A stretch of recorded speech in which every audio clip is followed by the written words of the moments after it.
नहमदुहु व नुसल्ली व नुसल्लिमु अला रसूलिहिल करीम अम्मा बाद फ़अऊज़ु बिल्लाहि समीइल अलीम मिनश शैतानिर रजीम बिस्मिल्लाहिर रहमानिर रहीम।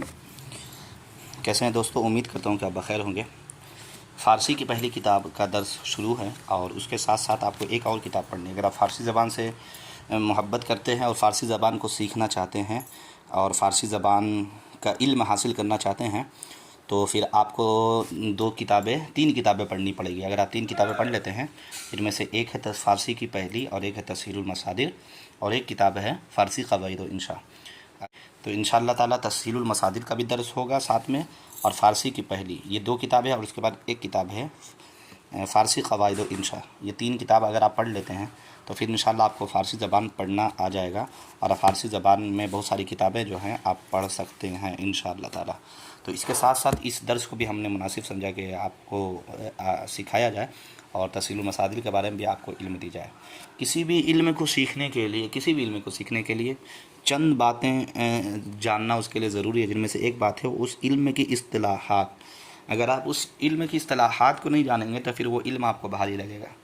आप जिस दिन आप उस इल्म के बारे में, उसकी इस्तिलाहात के बारे में आपको पता चल जाए तो वो इल्म आपको आसान लगता है। तो आज हम तस्हीलुल मसादिर जो है उसकी इस्तिलाहात के बारे में बताएंगे। यानी ये जो किताब है तस्हीलुल मसादिर, इसमें जो इस्तिलाहात है वो क्या क्या ज़िक्र इस्तिलाहात हैं और सेगा किसको कहते हैं, फ़ाइल किसको कहते हैं, मफ़ूल किसको कहते हैं, ये बातें आप रट लीजिए इंशाअल्लाह ताला। जब आप रट लेंगे, याद कर लेंगे तो फिर ये किताब पढ़ना आपके लिए बहुत आसान हो जाएगा इंशाअल्लाह।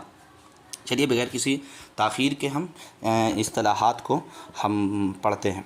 देखिए, इसमें तस्हीलुल मसादिर में एक लफ्ज़ का बार बार इस्तेमाल होगा, सेगा। तो आप इसको समझ लीजिए, जब भी हम सेगा कहेंगे तो सेगा का माना क्या होगा। सेगा कहते हैं लफ्ज़ को, किसको कहते हैं, लफ्ज़ को सेगा कहते हैं।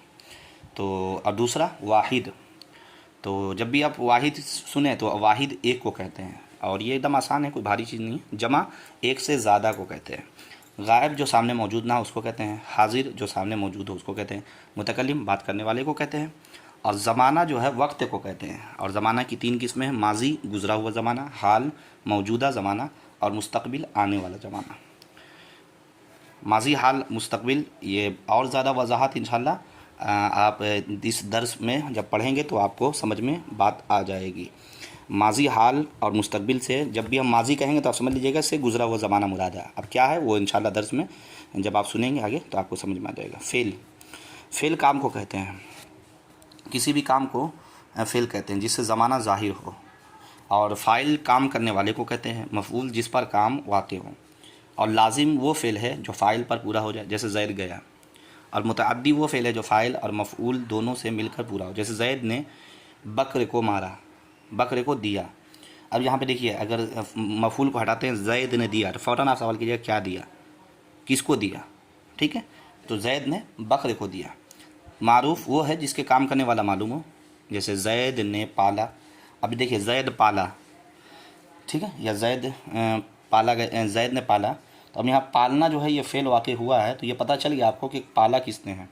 इसी तरह मजहूल किसको कहते हैं, जिसके काम करने वाला मालूम ना हो, जैसे ज़ैद पाला गया। अब यहाँ पे ज़ैद को किसी ने पाला है लेकिन वो पालने वाला कौन है, या ज़ैद को खिलाया गया। अब ज़ैद को किसी ने खिलाया, लेकिन ये बताइए कि किसने खिलाया पता नहीं। मुस्बत किसको कहते हैं, वो है जिससे होना या करना समझा जाए, जैसे खाया।